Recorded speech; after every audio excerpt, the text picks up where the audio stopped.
How's everybody doing? My name is Anthony Brian Logan, and today we got to talk about Julian Assange. I've gotten a lot of emails about this, a lot of comments on YouTube, a lot of just general questions about Julian Assange. Where do I stand? How do I feel about what Trump said about Assange, despite saying, you know, I love Wikileaks during the campaign? How do I feel about all of that? Let's start from the beginning. So I'll give you a little bit of context about who Julian Assange is and why we're here right now today speaking about him. First of all, he is an Australian national, 47 years old, who became very famous all over the world for having the website Wikileaks that was able to get a lot of classified information. And I do that in quotations because some things were classified, some things weren't. Some things were kind of like state secrets, some things weren't, but we'll get to all that in a moment. He had been around for quite a long time, but became very popular when Chelsea Manning, aka Bradley Manning, came into the picture, who was giving classified and secret documents to Julian Assange through WikiLeaks. And then we, the people, were able to get it by going to the website and seeing what's on there. One of the videos is like of 18 Iraqi nationals being shot from a helicopter by U.S. servicemen, including 2 journalists who were killed, if I'm not mistaken. And it was also the Iraq war logs right around 2010, the Afghan war logs right around 2010. Very, very sensitive information that was given to Assange by Chelsea Manning. This earned Chelsea 35 years in jail, but not really jail. I guess it was the military jail. So the brig, they were in Quantico at first and then went to Fort Leavenworth.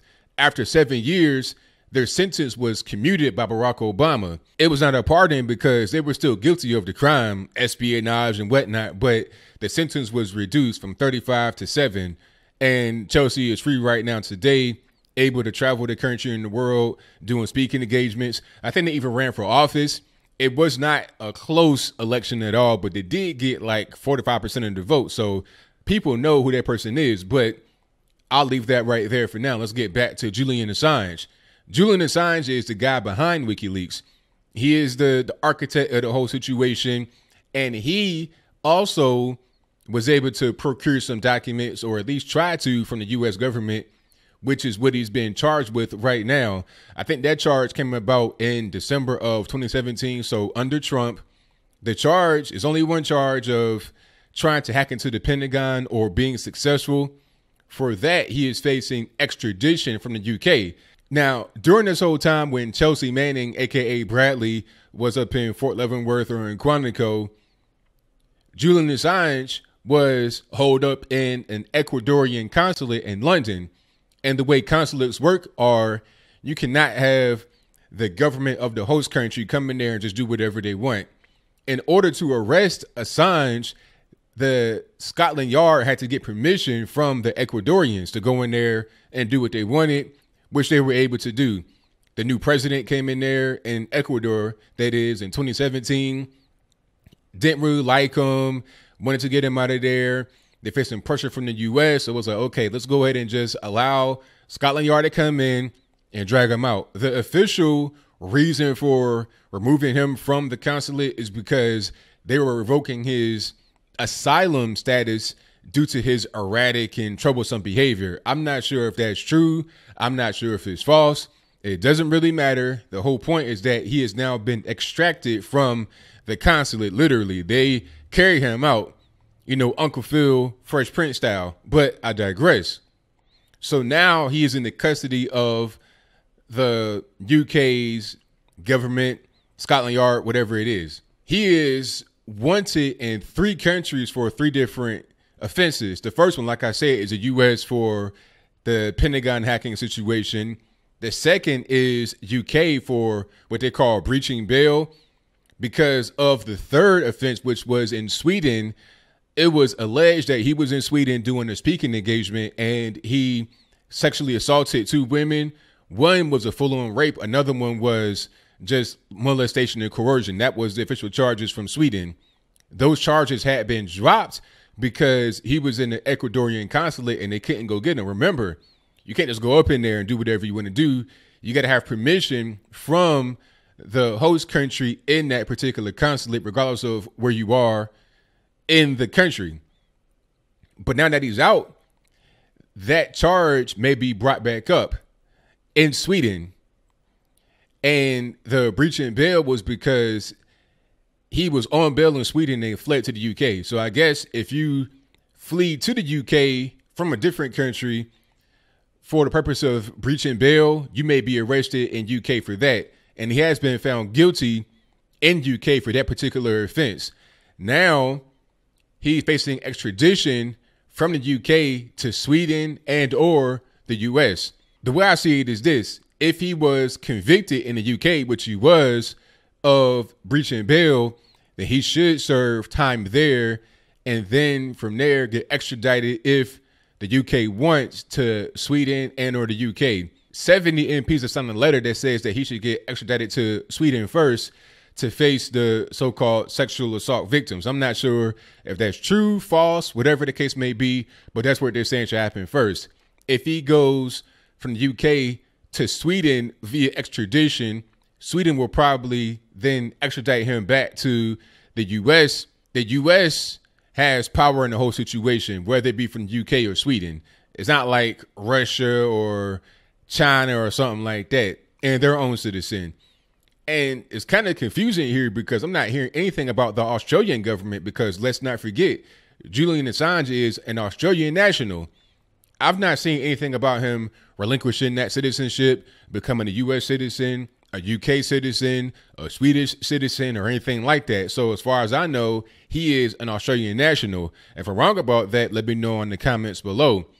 But I think Australia should be able to have some kind of say here, but maybe not, because he's not in Australia. He is in UK. Okay, I'm not sure why he didn't flee back to Australia. But then again, I think Australia and the US are pretty close allies, so it would have been much easier to just take him from Australia back to the US to face charges because of what he did with Chelsea Manning and the Pentagon situation.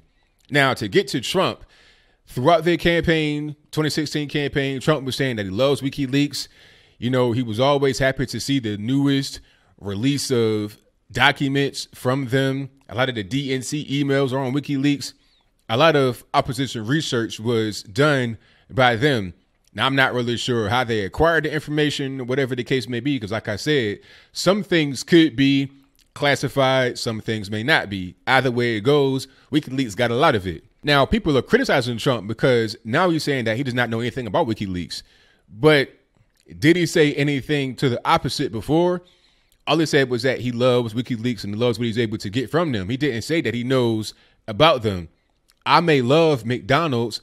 I may love Pizza Hut. That doesn't mean I know anything about the particular companies. I mean, some may say I'm just trying to cape and trying to protect, but I'm just, you know, when you're talking about legal things like this, you got to be right. You got to be exact. He probably got information from his lawyer to say, you don't know anything about them. Because if he does, then the narrative becomes, oh, Trump endorses spying. He endorses this. He endorses that. Because let's be clear, what WikiLeaks and Julian Assange really is accused of doing is not much different than what the Russians were accused of doing. You're talking about spying, trying to hack into the Pentagon. It's the same thing with the Russians. Spying, trying to hack into the election server, trying to change votes. That's what they were accused of doing. So it's a weird situation for him to be in, to say that he knows about them and he wants Assange to be pardoned. He may pardon him, but he may not. That's only if the U.S. can actually get him back to the U.S., which is probably likely on the hacking charge. But as far as the next steps, who knows?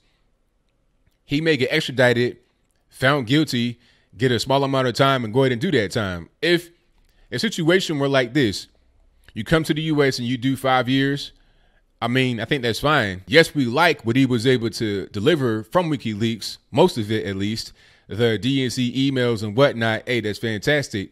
But if Julian Assange hacked the Pentagon or tried to, I mean, what are you going to do about that? You can't just say, oh, that's fine because WikiLeaks is so great.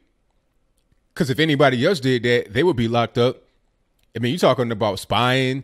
Like, it's a lot of people that get killed for that in other countries. So it's kind of a murky situation while I like what they were able to give in WikiLeaks, I can't say that hacking the Pentagon is okay and it's not really a problem. So we'll see what happens as a result.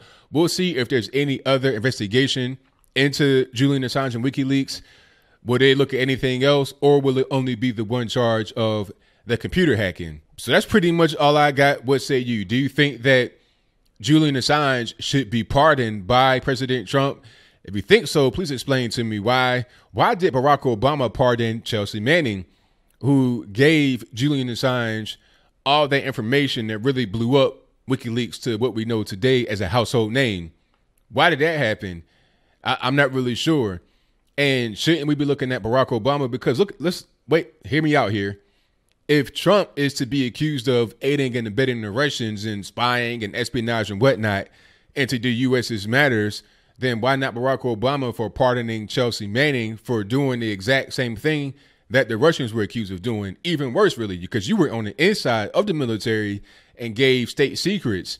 You disseminating videos, you giving out war logs, things that the enemy should not have. That's what Bradley, Chelsea, whatever you want to call them, was actually convicted of, aiding the enemy. So why did Barack Obama pardon them and then not get any kind of kickback the way Trump is getting for accusations of what is worse than Chelsea Manning did?